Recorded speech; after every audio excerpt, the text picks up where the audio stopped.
déballe des cadeaux. Yeah! Un des plus grands ennemis des microphones, c'est le vent. Si il y a du vent qui rentre dans ton micro, tu vas entendre un gros bruit. Puis ce bruit-là, ben ça rend ton matériel souvent inaudible. Puis ça peut te scraper un tournage total. Une façon de régler ça, c'est avec ce qu'ils appelle soit une mousse. Tu peux mettre une mousse sur ton micro, ou ce qu'ils appelle un dead cat. C'est comme une mousse, mais c'est plutôt de la fourrure que tu mets par-dessus ton micro. Là, ben, je m'en suis fait venir un sur Amazon, puis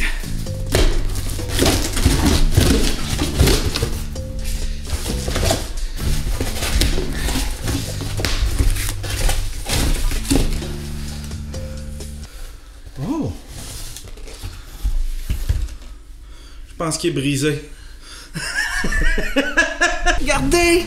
Regardez! C'est un nouvel ajout dans notre famille! C'est un petit chat! Ah, ça faisait longtemps qu'on voulait un animal de compagnie. J'aurais aimé ça un chien, mais c'est plus dur de trouver des appartements. Puis là, ben, on s'est cherché un chat. On en a trouvé un sur Kijiji. Puis la chance a fait que c'était à 30 secondes de chez nous. Ah ouais, monte ta face! Monte ta face, Coco! Il y a 2 mois et demi. Puis il s'appelle Boogie. Non. Oui, il s'appelle Boogie. On n'a pas encore statué sur le nom. Ma fille veut pas l'appeler Boogie, mais moi je trouve ça, c'est un beau nom. Soit Boogie, Porky. J'aimerais ça un nom funky de même, là, tu sais, là. Elle veut Ralphie. J'aime pas ça. Ou Simba. Il y a trop de chats appelés Simba. Regardez. Regardez comment il est beau. Hein? Puis il est pâle. C'est une drôle de couleur. C'est vraiment une drôle de couleur. Ça va-tu, chaton? Ouais. Oh, il est tout tranquille, puis c'est un colleux en plus. Il aime ça se coller. Il vient se coller le soir. Ouais. Oh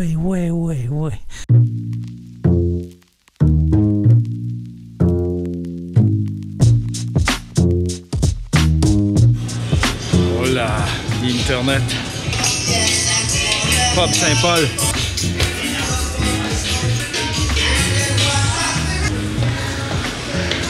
Salut. Je suis sur le line-up. Ah oui. Je suis au Pub Saint-Paul. On s'en vient faire des... Ça sent l'air de ça. Mon ami Maxime ici. Salut mon beau Yann. Comment ça va, Maxime? Ça va bien. La dernière fois qu'on a joué ensemble, c'était notre dernier show avant le confinement. Oui. Fait que j'espère qu'on retourne en confinement ce soir. C'est peut-être nous autres qui provoquent ça. C'est notre réunion après ce show avec Mike Ward. Ils ferment tout à chaque fois que les atomes se réunissent. On a fait fermer Musique Plus. On va faire fermer le Saint-Paul. Pas de dôme à soir? Non, j'essaye un petit stand-up. J'ai jamais fait ça pour du stand-up. Puis là, c'est comme essayer un nouveau manège. OK. Ah ouais. Puis c'est quoi, tu veux te débarrasser de dôme ou... Non, pas tout. Ben non. Il est assez attachant. Non, c'est juste le confinement. Maintenant, je pense que j'avais pris un peu d'huile de pote. Puis j'ai commencé à écrire un petit stand-up. J'étais comme, Chris, rendu là, on va le faire. C'est-tu du old school stand-up ou t'as un personnage? Non, pas de personnage. C'est fini, ça, Yann. C'est fini? C'est fini, les personnages. Pas d'oncle Georges, pas de Molo, de Yellow. Pas de ventriloquie. Il y a Fabrice qui est là. Fabrice, je l'avais déjà reçu à mon podcast. Il reste au Québec pour faire de l'humour. Ça valait-tu la peine jusqu'ici? Non, là, j'ai rentré bientôt normalement, si ça marche pas. Es-tu sur le line-up? Oui. Ah oui? Oui. C'est quoi ton nom? Moi, c'est Claudia. Claudia? Oui. Tu fais quoi ce soir? Je vais faire un numéro musical. Je vais parler de mes enfants, j'ai des enfants, puis faire des jokes sur eux. Et voilà. Oh wow, c'est donc bien le fun. Tu fais-tu longtemps que tu fais de l'humour? Ouais, quand même. Même temps, 4 ans. 4 ans? OK. Ouais. Oh, quand même. Et tu me connais pas, alors c'est... J'ai hâte de te voir performer. J'espère qu'il va y avoir plus de monde que ça. Il y a juste une table. Parce que la date, il y a plus de monde sur le line-up qu'il y en a dans la salle. So your next comedian, you've probably heard of him. He has a vlog. Yann Terriot. Are you guys ready? Yes.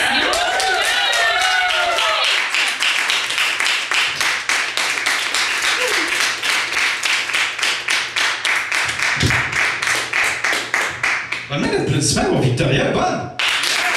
Super bonne! Merci de m'inviter, Victoria. Ça va être cool, ça! Ah, ça me fait du bien, par exemple, de venir vous voir. C'est une journée triste aujourd'hui. Y en a-t-il qui connaissent Ron Jeremy? C'est une star du porno. Il s'est fait pogner dans le MeToo. Il viole des filles. C'est ta job de jour, tabarnak, puis le soir pour décrocher.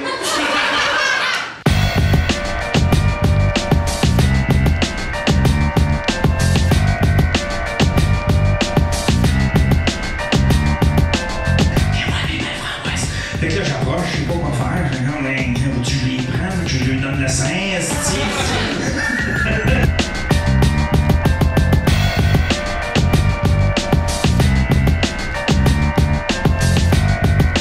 Merci,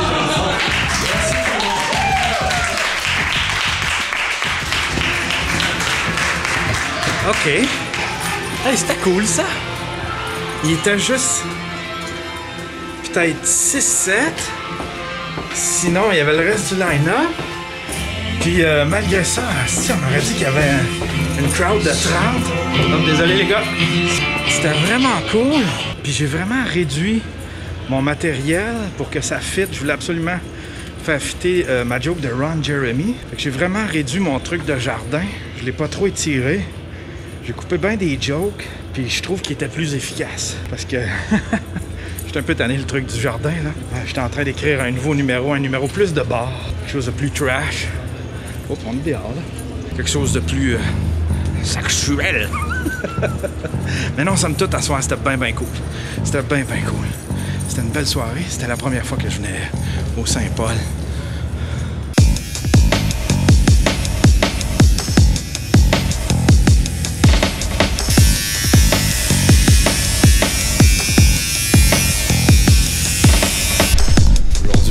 C'est Kojak Day. Puis le pire, c'est que mon rasoir, il n'y a pas assez de batterie. Fait que je peux juste faire des portions. Regardez en arrière. En arrière, c'est pas terminé. À cause que j'ai pas assez de batterie. Je dois tout le temps faire ça en 2 shots. Fait que j'en fais un petit bout, je recharge le rasoir. Puis après ça, j'en fais un autre bout.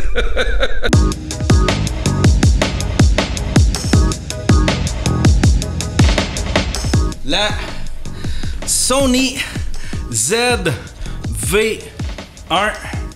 probablement une des caméras les mieux conçues pour les créateurs de contenu, certainement pour les YouTubers. C'est une caméra point and shoot. Ça faisait des années que le marché était dominé par Canon avec la G7X Mark II. Sony ont fait plusieurs modèles pour compétitionner avec ce format-là, mais ils n'y arrivaient jamais. Pourquoi? Parce qu'ils essayaient toujours d'essayer de plaire autant aux photographes qu'aux YouTubers.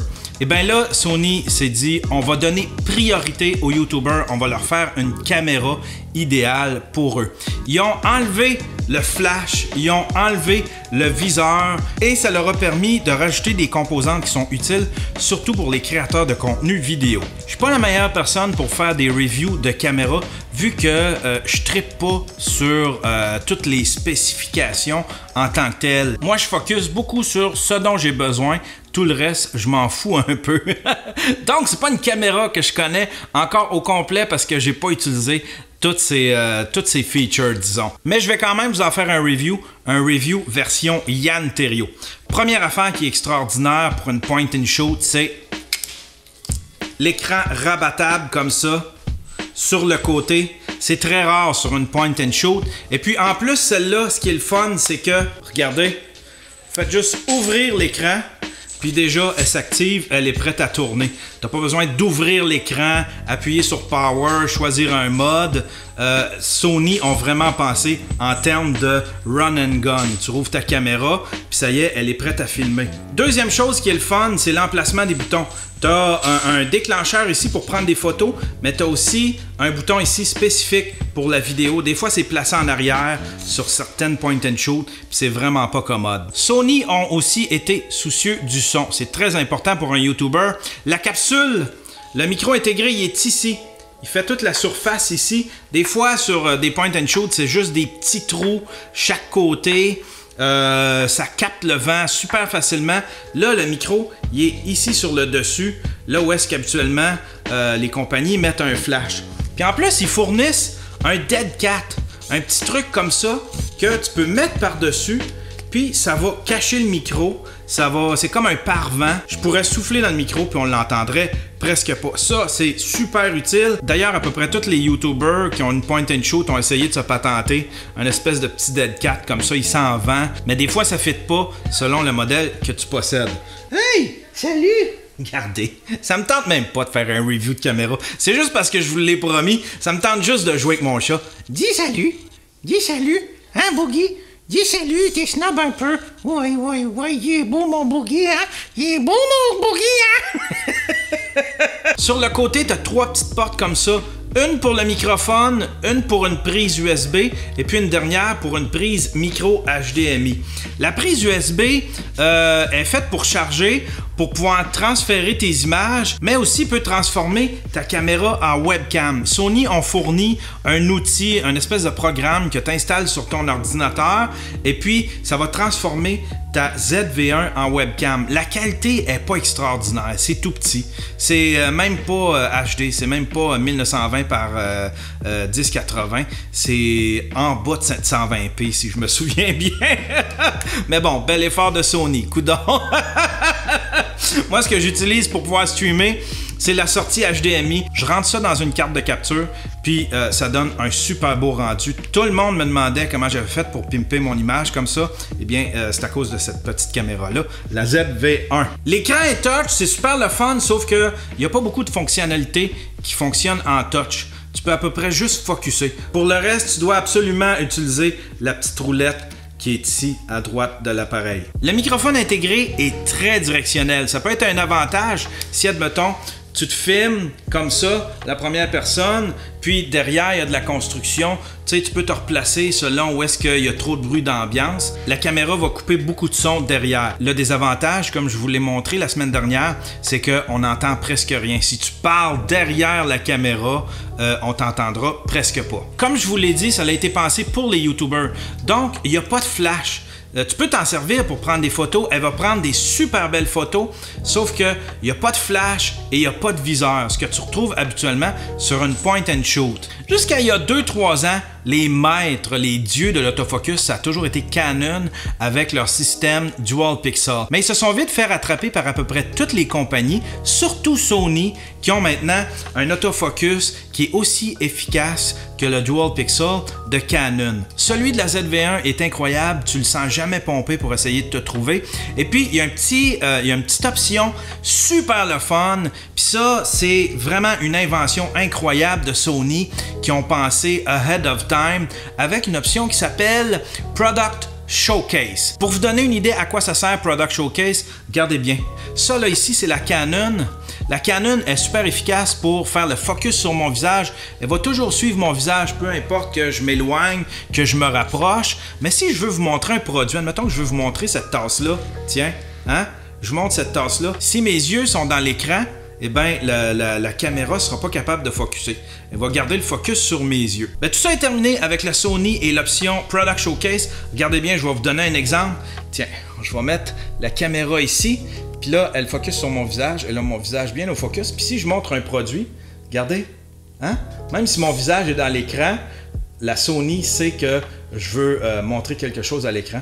Fait qu'elle va mettre cet article-là au focus. C'est super pratique quand tu fais des product reviews, quand tu es une YouTubeuse beauté qui veut montrer des produits ou que, comme moi, tu veux montrer des trucs comme ça, là, des appareils photo, des appareils électroniques. Un des talons d'Achille de cette caméra-là, c'est sa lentille. C'est pas très large pour quelqu'un qui fait du YouTube puis qui se monte comme ça en first person. Souvent, là, tu sais, si je suis trop proche, là, je vais avoir le visage trop gros à l'écran. Ça, c'est un des talons d'Achille. Mais quand même, la lentille est très efficace en basse luminosité. À 24 mm, elle a une ouverture de 1.8, ce qui est très efficace. J'ai fait beaucoup d'images de soir et ça donnait tout le temps quand même une super belle image. J'avais pas trop de grains, j'avais pas besoin de booster le gain, booster l'ISO. Ça donnait vraiment des belles images. Ça, là-dessus, je suis bien content. Mais c'est ça, c'est pas très large quand t'as une grosse face comme la mienne. Évidemment, 24 mm, c'est pas super large. Puis en plus, Si tu rajoutes à ça les options de stabilisation, tu en as un qui est normal et l'autre qui est actif, c'est-à-dire que l'appareil va de façon numérique s'arranger pour stabiliser l'image. Ben ça, il y a un crop factor qui est très très grand, c'est-à-dire que ça zoom in dans ton image, donc tu n'es plus nécessairement à 24 mm, tu es peut-être rendu à 30-32. Regardez bien, juste à titre d'exemple, ça c'est la stabilisation désactivée. Vous voyez comment ça bouge. Si j'active la stabilisation, ça c'est la stabilisation activée en mode standard. Et puis maintenant, regardez bien, ça c'est la stabilisation en mode normal. Ça stabilise, mais il y a un gros crop factor. La Sony ZV-1 est capable de filmer en 4K 30 images secondes et puis en HD jusqu'à 120 images secondes. Ça, c'est en continu. Mais aussi, tu as une option de filmer des hyper ralentis, c'est-à-dire qu'en HD, tu peux filmer des courtes séquences d'hyper ralentis en 240 images secondes, 480 images secondes ou en 960 images secondes. Mais plus tu montes, plus tu perds en qualité d'image puis en compression. Vraiment, à 960 images secondes, c'est trop dégueulasse. C'est pas beau du tout. La caméra seule se détaille à 1000 $, mais tu peux aussi acheter un kit avec une espèce de manche électronique de Sony qui te permet de manipuler ta caméra direct sur le manche. La seule affaire, c'est que ça brûle beaucoup de batterie. Je le suggère pas. Autant de te poigner un petit trépied ou un petit Joby, ça va faire l'affaire. Un autre désavantage, c'est que l'accès à la batterie est placé ici en bas. Il faut absolument que tu l'enlèves de son trépied, que tu la dévides de son trépied pour pouvoir y changer sa batterie. C'est pas super évident. Puis c'est aussi l'accès à la carte SD. Donc, si jamais tu veux changer un ou l'autre, tu dois absolument le dévisser de son trépied. Un autre désavantage, c'est la durée de vie de la batterie. C'est vraiment pas beaucoup. C'est à peu près 1 heure. Tu peux enregistrer à peu près 1 heure en HD. Ça peut sembler beaucoup quand c'est en continu comme ça, mais quand tu te promènes, que tu l'ouvres, que tu la refermes, que tu filmes des petites séquences comme ça, tu vas t'apercevoir au bout de même pas un avant-midi qu'il ne te reste plus de batterie. Donc, je suggère fortement, si tu achètes cette caméra-là, d'acheter des batteries supplémentaires puis peut-être un petit chargeur. Et ben voilà, c'était ma review de la caméra, la Sony ZV-1, la review version Yann Terriot. Ah, j'ai pété. Et ben...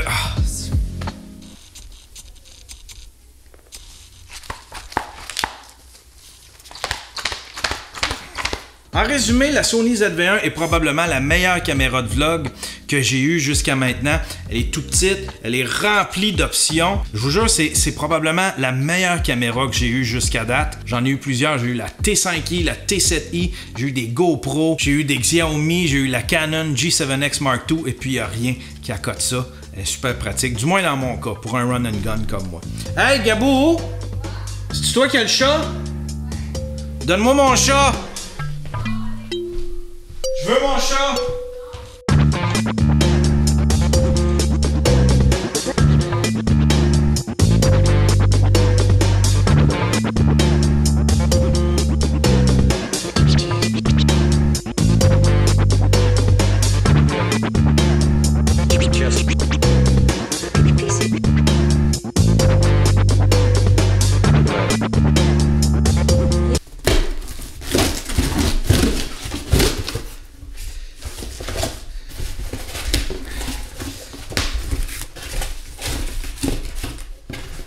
Ok, viens le mettre dedans.